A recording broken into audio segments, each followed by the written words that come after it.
Mike. Well, is it Michael or Mike? What do you prefer? I'm not one of those guys, Michael. No, Okay. Well, hey, long time fan. The Saletti character was one of the all-time greats. And seeing that episode of Rescue Me where you sang, and they're kind of critiquing in character in the script and going, he's actually not bad. Well, I know the band is Apache Stone. It's great to see you've been able to have that overlap between music and acting. Did you fall into acting because music did not immediately work out, or were you always working on both equally? Well, thanks, man. It's not that like music didn't work out. I just think that I was in New York studying music and sort of just always, I wanted to be a rock star, man. I'm so inspired by music. I'm like a 90s kid. So a lot of that stuff, but all music I grew up with, it's been such an important part of my life. So while I was studying, I was in New York, I dropped into this, the William Esper is the school. It's an amazing acting school in New York. And I took like a summer intensive. I had Hmm. my band in college and all that stuff. And then I just sort of dropped out of everything and went full-time acting. Got it. Snow Babies, a lot of people picked up on you from that because it's a critically acclaimed film, and you were in that with Katie as well. You produced that film like you did this one, beyond starring in it. Is that how Katie came onto your radar in the first place? Yeah, 100%. So that one, yeah, Alan Kovac and I did that one as we did this one. Alan's CEO and founder of Better Noise Music, which is Yeah, great and a huge tie into music, right? yeah. He said to me, "Hey, Michael, I want to do a movie with you." So I was hands on in Snow Babies, but this thing, man, Retaliators has been a family member. It's been 3 years in the making for me with this, and I haven't slept. It's been so this one is like the one for me. Yeah. I've been so passionate about it. So I that is to answer your question. That is, I put Katie in this because I thought she was fantastic in Snow Babies, and I thought she'd be great in this one.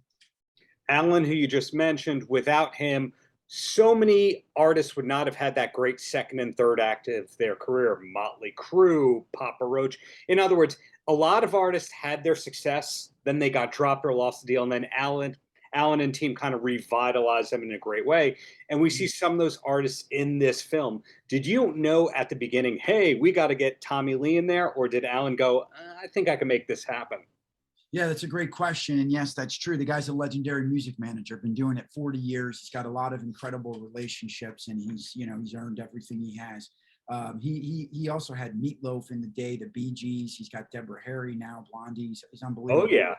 Yeah, baby. So basically, he said to me, Michael, I want to do something. I read their script, The Retaliators. I used to write music with the brothers who wrote it. And when I read the Oh, script, yeah, it's a didn't long. realize that part of it. I had a record deal back in 2009-ish, early 2000s, mid 2000s. That's when I was on Rescue Me. And my music manager used to be like, you got to go write with these guys. I hadn't spoken with them for a long time. I'm on the East Coast, they're on the West Coast. We connected. Get this. I'm I getting called them one day from the set of Snow Babies, right? And I go, hey, Darren Gear. Hey, man, what have you been up to? I'm doing this charity event. I'm going to play the song When Heaven and Hell Collide, the one we wrote together. I don't have my band, but so I have to drop it a half step. How do you think it's going to sound? Is it going to be a little muddy? What do you think? Hey, what are you up to? My brother and I have been writing screenplays. I said, send them to me. The Retaliators is one. So get this. I'm on the set of Snow Babies.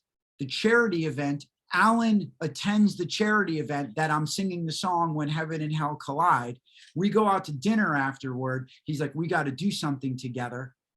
I get the Retaliators that because Darren emails it to me. I read it the following week. I bring it to Alan. The music jumped off the page, right? With the wink at the 80s, the Sin City-esque graphic novel, Evil Dead, all these wonderful yeah.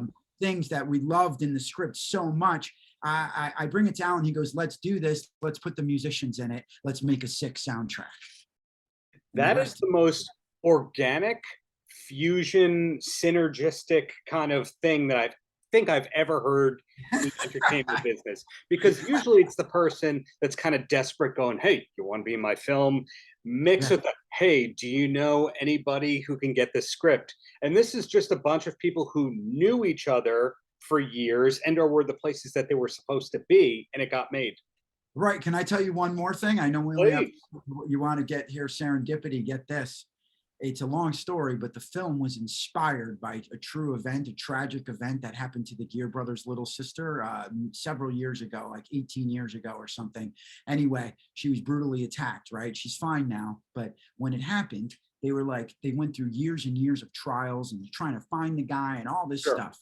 So they saw their dad there every day and they go, imagine if there was a service, just a mat where you can get 1 minute alone with this guy, right? That's the foundation of the film. What would you do if you had 1 minute alone with someone who hurt your family member or your loved one or killed your loved one? So they're, revenge. It's the primal instinct. So they start writing this script based on that. So it's inspired by that. It's not about her story, but of course the inspiration of that concept, right? Retaliation and its therapy. So I was on the television show. Did we talk about Rescue Me yet? Yeah, I think you said. Oh yeah, Sleddy rules. So I'm playing a probationary firefighter on Rescue Me, right? Proby, yeah. Proby, and the show's about firefighters. Yeah. And Jody, the little sister, when this happened, she was 18. She was in firefighter school. Now she never knew this about me, that I was in this movie until recently. Okay, until we were filming. So she then becomes a probationary firefighter a few years after her attack. And her favorite show, now I swear to you, Darren and his brother didn't even know this until her favorite show was Rescue Me. Yeah.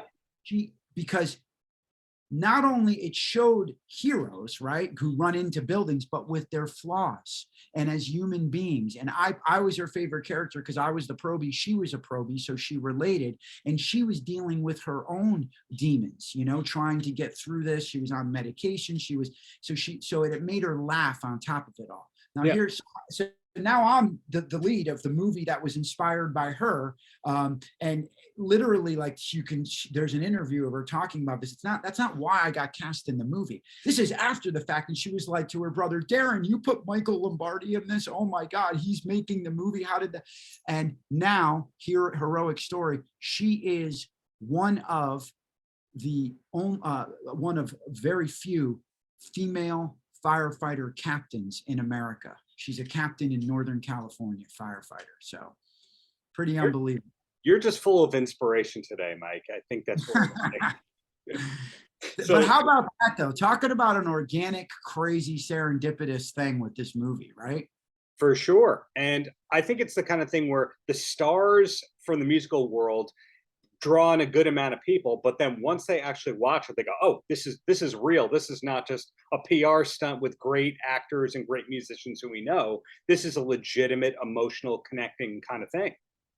Well, thank you so much. Huge goal. Obviously, look, if you say you have 4, 5, 6, 7, whatever it is, cameos from musicians in there, you're kind of like, oh boy, right? Like, what are we? But the main goal was to put them in a very non-gratuitous manner in roles that were very appropriate. We thought it through very much. I talked with all the musicians before they arrived on set about their characters, so they know their point of view, their objective, what the scene was about, and they all brought it 100%. They were amazing. They're storytellers at heart, right? The thing is reining in being big on stage to just having it behind your eyes on the camera. And I thought, honestly, I think they're like, if you weren't a fan of Papa Roach, you just think Jacoby Shaddix was an actor in it. Oh yeah. And our goal to make it a movie first. So thank you. And the only reason I feel a bit validated about that is it's not like so many people have seen it, and it's not for everyone. I get that. But through the film festivals, we've been able to manage to do okay. We've gotten some accolades. We played at Fright Fest in Europe, which is arguably one of the biggest genre festivals, and then we opened Screamfest in New York. So we've had some really nice experiences so far and some nice feedback. So it's been good. So down to the last question before I let you go. Any music in the pipeline for you? It's funny because me and the writer, he came to visit me this summer, and I had Alan over. And we played one of our old originals on acoustic. He and I sang, and we were like, we haven't, again, we're creatively so aligned, and it sounded really good. Like for us, I thought like we were harmonizing, and I was joking too, but after he laughed, I was like, we were like the Eagles, bro, you know, like it was crazy. It just came together. We hadn't played in so long. And Alan was like, wow, he's like, you guys got to give me some of those songs you wrote together, you know, whether he has like some incredible new musician sing them or nothing happens. But it was a fun little story, and nice to play some music with Darren. It had been years, but nothing really on the slate. If a charity event comes around, you know, I always like to jump up and sing a song or two. It's something that I love very much. So thanks for asking. And in closing here, when you describe what would you do in that 1 minute alone with that person, that concept, you kind of made the modern exact opposite of the movie Dirty Work with Norm Macdonald. Oh, that's pretty funny, man. You're not putting smelly fish in somebody's apartment and waiting for them to react. But looking forward to whatever's coming next from you, whether you're the producer, the actor, the musician, whatever it is. Thank you for the many years of great art that you've given the world. Thank you so much for saying that. I appreciate your time and your words. Thank you. Paltrocast.